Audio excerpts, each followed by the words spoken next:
शिवसेना शिंदे गुट छोड़ेगा NDA, BJP को दे दी बड़ी धमकी। शिंदे गुट ने लोकसभा चुनाव में हार के लिए बीजेपी को बताया जिम्मेदार। बीजेपी अपनी रणनीति के चलते हारी, सहयोगियों का भी किया नुकसान। महाराष्ट्र एनडीए में बवाल बढ़ता जा रहा है। लोकसभा चुनाव में मिली हार के बाद से ही शिंदे की शिवसेना, एनसीपी, अजित गुट के अलावा बीजेपी एक दूसरे को जिम्मेदार ठहरा रहे हैं और विधानसभा चुनाव को लेकर अभी से ही बड़ी दावेदारी कर रहे हैं।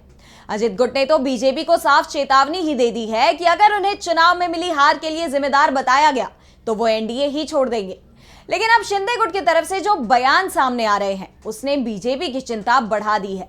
दरअसल लोकसभा चुनाव में मिली हार को लेकर महाराष्ट्र के सीएम एकनाथ शिंदे पहले तो सीधे सीधे पीएम मोदी को ही जिम्मेदार बता चुके हैं।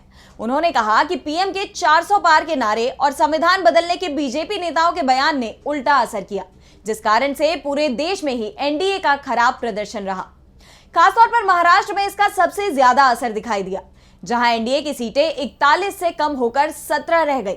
शिंदे के बाद अब शिवसेना के विधायक रामदास कदम ने भी बीजेपी पर बड़े आरोप लगाए हैं। कदम ने तो यहां तक कह दिया कि अगर बीजेपी शिवसेना की बात स्वीकार नहीं करेगी तो शिवसेना एनडीए भी छोड़ देगी। दरअसल शिंदे गुट और बीजेपी के बीच लोकसभा चुनाव के बाद से ही टकराव बढ़ता जा रहा है। शिंदे गुट के नेताओं का दावा है कि उनकी पार्टी एनडीए में चौथी सबसे बड़ी पार्टी है। 7 सांसद जीत कर आए हैं, उसके बावजूद पार्टी को एक भी कैबिनेट मंत्री पद नहीं दिया गया है, जबकि 1 सीट जीतने वाली हम और 5 सीट जीतने वाली एलजेपीआर को कैबिनेट में शामिल किया गया है। इसके अलावा शिवसेना के हिस्से में कम महत्व के मंत्रालय आए हैं, जिससे शिवसेना में नाराजगी दिखाई दे रही है। लेकिन एकनाथ शिंदे की कुर्सी के लिए बीजेपी का सपोर्ट जरूरी है, इसलिए शिंदे अभी इस बेइज्जती को सहन करने के लिए मजबूर है। लेकिन यह मजबूरी 4 महीने की ही है, क्योंकि 4 महीने बाद महाराष्ट्र में विधानसभा चुनाव होने हैं और इसके बाद नई सरकार बनेगी। लेकिन चुनाव से पहले शिवसेना की तरफ से जो संकेत मिल रहे हैं उससे साफ है कि एनडीए में बड़ी टूट होने वाली है। दरअसल शिंदे गुट के विधायक रामदास कदम ने दावा किया है कि इस बार शिवसेना कम से कम 100 सीटों पर विधानसभा चुनाव लड़ेगी। वैसे शिवसेना की तरफ से यह भी संकेत दिए गए हैं कि अगर अजित पवार के नेतृत्व वाला एनसीपी एनडीए से अलग होता है तो शिवसेना को 130 से कम सीटें मंजूर नहीं होंगी। इसके साथ ही कदम ने यह भी साफ कर दिया कि बीजेपी इस बारे में 2 महीने पहले ही रुख साफ कर दे। कदम ने कहा कि महाराष्ट्र में शिवसेना के खराब प्रदर्शन रहने के पीछे सबसे बड़ा कारण उम्मीदवारों का देर से घोषित होना रहा। एक तरफ बीजेपी ने अपने उम्मीदवार 2 महीने पहले घोषित कर दिए, लेकिन अपने सहयोगियों के बीच सीटों का बंटवारा नहीं किया, जिस कारण से शिवसेना अपने उम्मीदवारों को अंतिम समय पर टिकट दे पाई, जिस कारण से चुनाव प्रचार में ज्यादा समय उम्मीदवारों को नहीं मिल पाया।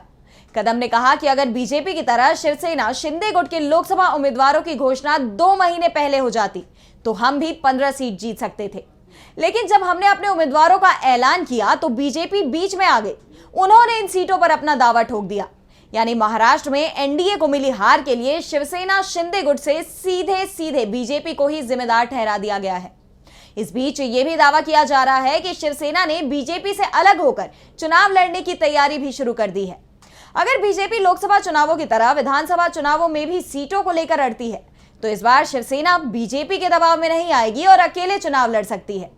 वैसे लोकसभा चुनाव में मिली हार के बाद से ही एनडीए परेशान दिखाई दे रहा है। महाराष्ट्र ही नहीं, बिहार और उत्तर प्रदेश में भी एनडीए के अंदर दरार दिखाई दे रही है। पार्टी के सहयोगी दल हार के पीछे बीजेपी की रणनीति को ही सबसे ज्यादा जिम्मेदार मान रहे हैं, जिसके बाद कहा जा रहा है कि जल्दी ही बीजेपी में बड़ी टूट हो सकती है।